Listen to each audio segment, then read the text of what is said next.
അസ്സലാമു അലൈക്കും വറഹ്മത്തുള്ളാ. സോക്സ് ധരിച്ച് നിസ്കരിക്കുന്നതിൻ്റെ വിധി എന്താണ്? സോക്സ് ധരിച്ച് നിസ്കരിച്ചാൽ സുന്നത്ത് ലഭിക്കുമോ? സോക്സ് ധരിച്ച് നിസ്കരിക്കൽ കറാഹത്താണോ?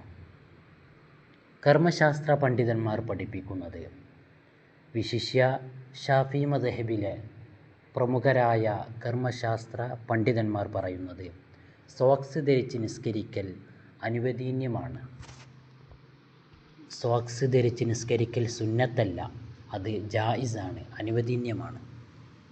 എന്നാൽ കാൽപാദങ്ങൾ വെളിവാക്കലാണ് സുന്നത്ത്. അതുകൊണ്ട് തന്നെ സോക്സ് ധരിച്ച് നിസ്കരിച്ചു കഴിഞ്ഞാൽ കാൽപാദങ്ങൾ വെളിവാക്കുക എന്ന സുന്നത്ത് നഷ്ടപ്പെടുന്നതാണ്. സോക്സ് ധരിച്ച് നിസ്കരിക്കൽ കറാഹത്തൊന്നുമില്ല. പല ആളുകളും സോക്സ് ധരിച്ച് നിസ്കരിക്കൽ കറാഹത്താണെന്നൊക്കെ അഭിപ്രായങ്ങൾ വരാറുണ്ട്. എന്നാൽ അത് കറാഹത്തല്ല, അനുവദനീയമാണ്. പക്ഷേ ഒഴിവാക്കലാണ് നല്ലത്. തണുപ്പ് പോലെയുള്ള ആവശ്യത്തിന് വേണ്ടി ധരിച്ച സോക്സ് ഒഴിവാക്കി കാൽപാദങ്ങൾ വെളിവാക്കേണ്ടതില്ല. തണുപ്പ് പോലെയുള്ള അല്ലെങ്കിൽ പല ബുദ്ധിമുട്ടുകളുമുള്ള ആളുകളാണ് സോക്സ് ധരിക്കാറ്.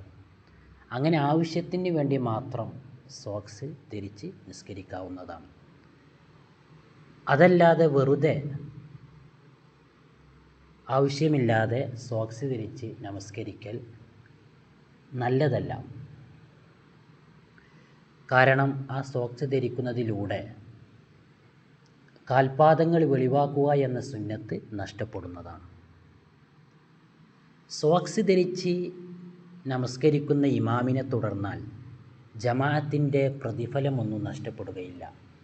കാരണം സോക്സ് ധരിച്ച് നമസ്കരിക്കൽ അനുവദനീയമാണ്. എന്നാൽ ഭംഗി ഉദ്ദേശിച്ചോ മോഡൽ ഉദ്ദേശിച്ചോ സോക്സ് ധരിച്ച് ആരും നമസ്കരിക്കരുത്. അങ്ങനെ നമസ്കരിച്ചുകൊണ്ട് കാൽപാദങ്ങൾ വെളിവാക്കുക എന്നുള്ള സുന്നത്തിനെ ഒരിക്കലും നഷ്ടപ്പെടുത്തരുത്.